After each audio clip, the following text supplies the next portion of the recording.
ចាពុកម៉ែបងប្អូនទាំងអស់គ្នាមុននឹងចូលទៅមើលខាងក្នុងនាងខ្ញុំចង់ឲ្យអ្នកទាំងអស់គ្នាមើលខាងក្រៅសិនចាសម្រាប់ទីតាំងខាងក្រៅនេះគឺជាផ្ទះប្រភេទវីឡាតូផ្សេងមកផ្សេងគ្នាហើយមានអតិថិជនគាត់ចូលរស់នៅហើយជាស្រេចហើយពុកម៉ែបងប្អូនទាំងអស់គ្នាហើយអញ្ចឹងសម្រាប់ផ្ទះនេះផងដែរគឺមានទំហំຂະຫນາດដី6ម៉ែត្រជម្រៅ20ម៉ែត្រណាហើយសម្រាប់សាច់ផ្ទះរបស់យើងគឺ4ម៉ែត្រជម្រៅ12ម៉ែត្រខាងមុខផ្ទះគឺមានរបងជុំវិញតែម្ដងហើយយើងអាចចតឡានបានមួយគ្រឿងជាប្រភេទឡានខ្នាតធំចា pick up អីគឺចូលផុតតែម្ដងចាហើយយើងនៅមាន space ចំហៀងសងខាងគឺយើងអាចរៀបចំជាសួននៅចំហៀងផ្ទះរបស់យើងគឺស្អាតខ្លាំងមែនតើពុកម៉ែបងប្អូនទាំងអស់គ្នាចាអញ្ចឹងសម្រាប់ពុកម៉ែបងប្អូនដែលគាត់ចង់បានជាប្រភេទផ្ទះវីឡាភ្លោះដែលមានតម្លៃធូរណាចាសម្រាប់តម្លៃវិញគឺបង់ដាច់ត្រឹមតែ$24,000តែប៉ុណ្ណោះពុកម៉ែបងប្អូនចាហើយបើសិនជាពុកម៉ែបងប្អូនចង់បង់រំលោះគឺមានកលការបង់ងាយខ្លាំងមែនតើចាសម្រាប់កលការបង់ពុកម៉ែបងប្អូនណាកក់ត្រឹមតែ30%តែប៉ុណ្ណោះចាបន្តមកសល់30%ទៀតរងចាំរហូតដល់ផ្ទះសាំងហើយទទួលសោចូលនៅបានបងប្អូនចាបងបន្តជាមួយនឹងខាងធនាគារបន្តចាងាយស្រួលខ្លាំងមែនតើចាហើយគឺមានការ free សម្ភារៈនៅខាងក្នុងផ្ទះមួយចំនួនទៀតដូចជាម៉ាស៊ីនត្រជាក់ម៉ាស៊ីនទឹកក្តៅទឹកត្រជាក់ទូចក្រានបាយរួមជាមួយនឹងប្លង់រឹងកម្មសិទ្ធិ100%ជូនពុកម៉ែបងប្អូនតែម្ដងចាហើយអ្វីដែលកាន់តែពិសេសគឺមានការ free ជាមួយនឹងសន្តិសុខរយៈពេល2ឆ្នាំពេញតែម្ដងពុកម៉ែបងប្អូនចាអញ្ចឹងរាន់សម្រាប់ប្រភេទផ្ទះនេះចាស័ក្តិសមជាមួយនឹងអតិថិជនដែលគាត់មានជីវភាពទាបឬក៏មធ្យមចាស់គាត់អាចមានលទ្ធភាពក្នុងការទិញបានតែម្ដងហើយរយៈពេលដែលពុកម៉ែបងប្អូនចង់បង់រំលោះចាអាចបានរហូតដល់17ឆ្នាំឬក៏20ឆ្នាំតាមដែលពុកម៉ែបងប្អូនកំណត់ដោយខ្លួនឯងជាមួយនឹងខាងធនាគារពុកម៉ែបងប្អូនចាហើយសម្រាប់សម្ភារៈនៅខាងក្នុងទៀតចាគឺមានការថែមជូនដោយនាងខ្ញុំបានប្រាប់ចឹងចាគឺម៉ាស៊ីនត្រជាក់ម៉ាស៊ីនទឹកក្តៅទឹកត្រជាក់ទូចក្រានបាយរួមជាមួយនឹងប្លង់រឹងចាកម្មសិទ្ធិ100%តែម្ដងហើយខាងក្រៅនេះគឺជាទីតាំងចក្រានបាយរបស់យើងក៏ដូចជាចាកន្លែងញ៉ាំអាហារជួបជុំក្រុមគ្រួសារចារបស់យើងនៅខាងក្រៅនេះគឺទលាយខ្លាំងមែនតើចាខាងលើគឺមានបន្ទប់គេង2បន្ទប់ទឹក2ហើយផ្ទះបាយរបស់យើងក៏ទលាយហើយខាងក្រៅគឺយើងសល់ចា2ម៉ែត្រចាផ្ទះនេះផ្ទះគំរូពុកម៉ែបងប្អូនទាំងអស់គ្នាអញ្ចឹងខាងក្រៅវាសល់ធំតែជាក់ស្ដែងផ្ទះរបស់យើងខាងក្រៅគឺនៅសល់ចា2ម៉ែត្រទេចាពុកម៉ែបងប្អូនចាចឹងនៅចំតដីក៏មានជាបន្ទប់ទឹកមួយដែរចាសម្រាប់បន្ទប់ទឹកគឺ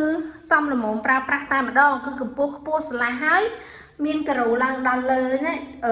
ណាពុកម៉ែបងប្អូនទាំងអស់គ្នាចាការ៉ូគឺយើងឡើងដល់លើតែម្ដងស្អាតខ្លាំងមែនតើចាហើយនេះគឺជាដើរឡើងទៅជាន់ទី1អញ្ចឹងតោះឥឡូវយើងឡើងទៅមើលជាន់ទី1ទាំងអស់គ្នាចារាន់ណាពុកម៉ែបងប្អូនទាំងអស់គ្នាសម្រាប់ទីតាំងគឺស្ថិតនៅប៉ែកខាងប្រសិទ្ធភ្នំរៀបចាបើសិនជាពុកម៉ែបងប្អូនចានៅខាងក្នុងក្រុងភ្នំពេញអាចធ្វើដំណើរមកតាមផ្លូវសារប្រៃភ្នៅមកក៏បានចាតាមផ្លូវខ្សែ2ផ្សារបាយចានមកក៏បានចាឬក៏ចង់ជិះតាមផ្លូវទំនប់កត់ស្រូវចូលតាមវត្តភ្នៀតក៏បានចានិយាយទៅសម្រាប់ទីតាំងវិញគឺងាយស្រួលក្នុងការរកខ្លាំងមែនតើមិនថាអតិថិជននៅក្នុងក្រុងអតិថិជននៅក្រៅក្រុងចាំងាយស្រួលក្នុងការមករកទីតាំងជាពិសេសអតិថិជនដែលគាត់នៅប៉ែកខាងផ្លូវជាតិលេខ5ចាអាចចូលតាមច្រកសារបដិងមកក៏បានដែរចាងាយស្រួលរកទេចាគឺនៅជើងភ្នំប្រសិទ្ធត្រៃត្រឹងចាងាយស្រួលក្នុងការរកឲ្យពុកម៉ែបងប្អូនអរគ្នាតែបើថាបាក់រកទេមកចាតែនៅពេលដែលអញ្ជើញមកជួយតាក់ទងមកផងពុកម៉ែបងប្អូនទាំងអស់គ្នាចានេះគឺជាបន្ទប់សមាជិកគ្រួសារចាសម្រាប់បន្ទប់សមាជិកគ្រួសាររបស់យើងគឺធំទូលាយដូចឃើញការបង្ហាញរបស់នាងខ្ញុំអញ្ចឹងនេះគឺខ្ញុំថតជាផ្ទះគំរូជូនហើយផ្ទះដែលជាក់ស្ដែងរបស់យើងគឺប៉ុណ្ណឹងដូចគ្នាចាអត់ខុសគ្នាណាអ្វីដែលខុសគឺដេកនៅពេលដែលពុកម៉ែបងប្អូនទិញផ្ទះហើយក៏មានដេកដូចក្នុងផ្ទះគំរូឯងចាអញ្ចឹងពុកម៉ែបងប្អូនយល់ទាំងអស់គ្នាណាចាកុំយល់ច្រឡំអូខេអញ្ចឹងដោយសារតែផ្ទះគំរូធម្មតាយើងលក់យើងត្រូវតាបង្ហាញពីភាពស្រស់ស្អាតចាឲ្យគេឃើញអញ្ចឹងណាចាអញ្ចឹងដល់ពេលតែពុកម៉ែបងប្អូនទិញហើយអាចដេកតាមផ្ទះគំរូនឹងក៏បានឬក៏ដេកតាមចំណង់ចំណូលចិត្តដែលពុកម៉ែបងប្អូនស្រឡាញ់ពេញចិត្តនៅបែបបទនៃការរស់នៅរបស់ពុកម៉ែបងប្អូនក៏បានចាងាយស្រួលខ្លាំងមែនតើហើយគ្រប់បន្ទប់ទឹកគ្រប់បន្ទប់គេងចាគឺមានបន្ទប់ទឹកមួយតែម្ដងចាយើងអត់ពិបាកក្នុងការប្រើប្រាស់ទេក្នុងបន្ទប់គេងមានបន្ទប់ទឹកស្រាប់ចាអញ្ចឹងសម្រាប់ផ្ទះនេះគឺមានបន្ទប់គេង2បន្ទប់ទឹក3ចាងាយស្រួលក្នុងការរស់នៅខ្លាំងមែនតើហើយបន្ទប់នេះគឺបន្ទប់សមាជិកគ្រួសារចា តោះឥឡូវខ្ញុំជូនពុកម៉ែបងប្អូនចូលទៅមើលចាបន្ទប់មេគ្រួសារម្ដងអូខេសម្រាប់បន្ទប់មេគ្រួសាររបស់យើងក៏ធំទូលាយដូចគ្នាដែរបន្ទប់ទឹកនៅខាងក្នុងដូចគ្នាដែរហើយជាពិសេសគឺមានចាស់វេរ៉ង់ដានៅខាងក្រៅក៏ដូចជាបងអួចធំទូលាយចាស់ទ្វារកញ្ចក់ស្អាតខ្លាំងមែនតើចាពុកម៉ែបងប្អូនដែលគាត់នៅជាបន្ទប់សមាជិកគ្រួសារតែងតែមានបំណងចង់បានបន្ទប់មួយដែលទូលាយហើយមានផាសុកភាពមានកន្លែងដែលយើងអាចមើលទៅខាងក្រៅបានយកខ្យល់អាកាស fresh នៅពេលព្រឹកពេលល្ងាចចានេះគឺត្រូវខ្លាំងមែនតើចាពុកម៉ែបងប្អូនទាំងអស់គ្នាចាចឹងសម្រាប់ផ្ទះគំរូនេះហើយនឹងផ្ទះដាក់លក់គឺដូចគ្នាចាគឺយើងមានទ្វារកញ្ចក់ខាងក្រៅនេះចាហើយយើងមានវេរ៉ង់ដាចាយើងមានវេរ៉ង់ដានៅខាងក្រៅនេះមានរហូតដល់1ម៉ែត្រជាងចាទំហំ2គីឡូចឹង1ម៉ែត្រ6អូ1ម៉ែត្រ3តឹកចា1ម៉ែត្រ2ម៉ែត្រ3ចឹងគឺតលាយល្មមតែម្ដងពុកម៉ែបងប្អូនទាំងអស់គ្នាហើយយើងមើលទៅខាងមុខផ្ទះគឺយើងមើលបានចាចតឡានបានរហូតដល់មួយគ្រឿងធំឡានធំតែបើថាពុកម៉ែបងប្អូនមានប្រុសអីចតបាន2គ្រឿងចាមានប្រភេទឡានប្រុសចតបាន2គ្រឿងតែបើសិនជាបងប្អូនមានជាប្រភេទ pick up ចតបានមួយគ្រឿងហើយនៅសារ space ដាក់ម៉ូតូដាក់កង់ទៀតចាហើយនេះគឺជាទិដ្ឋភាពផ្ទាល់នៅខាងក្នុងបរិយាដែលអតិថិជនគាត់ចូលរស់នៅចាអតិថិជនគាត់ចូលរស់នៅបានបដាហើយជាង50ទៅ60គ្រួសារហើយពុកម៉ែបងប្អូនទាំងអស់គ្នាចឹងរស់រាន់បើសិនជាចាប់អារម្មណ៍ប្រភេទផ្ទះវិឡាភ្លោះនេះណាហើយបើសិនជាពុកម៉ែបងប្អូនមានចង្អុលឲ្យបន្ថែមទៀតអាច comment សាកសួរព័ត៌មាននៅខាងក្រោមវីដេអូនេះបានចាហើយកុំភ្លេចចាអញ្ចឹងមកមើលទីតាំងតេតតមកនឹងខ្ញុំផងចាឡៃអៀងដើម្បីពុកម៉ែបងប្អូននឹងទទួលបានព័ត៌មានលម្អិតតែម្ដងណាពុកម៉ែបងប្អូនទាំងអស់គ្នាកុំភ្លេចណាហើយសម្រាប់ទីតាំងវិញចាដូចនឹងខ្ញុំបានបង្ហាញមុននឹងអញ្ចឹងទីតាំងគឺស្ថិតនៅប៉ែកខាងប្រាសាទភ្នំរាបចាប្រាសាទភ្នំរាបនៅចិត្តជើងភ្នំត្រៃត្រឹងយើងតែម្ដងប្រាសាទត្រៃត្រឹងណាចាបើសិនជាពុកម៉ែបងប្អូននៅភ្នំពេញអាចជិះតាមផ្លូវសារព្រែកភ្នៅឡើងមកផ្លូវ130មកចាក់មកត្រង់មកពុកម៉ែបងប្អូនទាំងអស់គ្នាចាមកត្រង់មកដល់វត្តប្រាសាទក្រោមគឺនៅខាងជើងវត្តតែម្ដងមានផ្លូវបាត់ចូលមក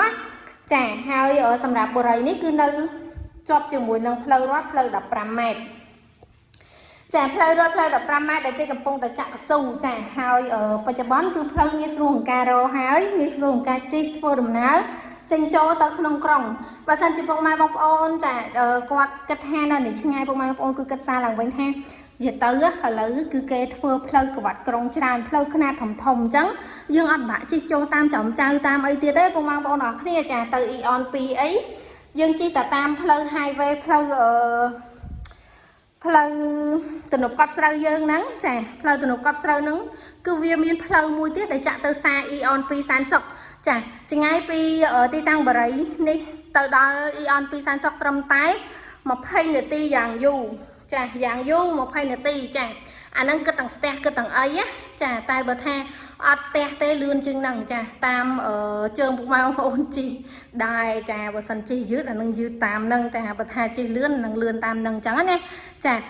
យ៉ាងយូរ20នាទីឬក៏25នាទីទេហើយបើអត់ជឿទេអាចជើងមកមើលទីតាំងហើយពុកម៉ែបងប្អូនចាបើមានចង្អុលអីខមមិនសាកសួរព័ត៌មានទាំងអស់គ្នាចាហើយសម្រាប់ការបង់រំលោះដូចនេះខ្ញុំនិយាយចឹងក៏ការបង់រំលោះចា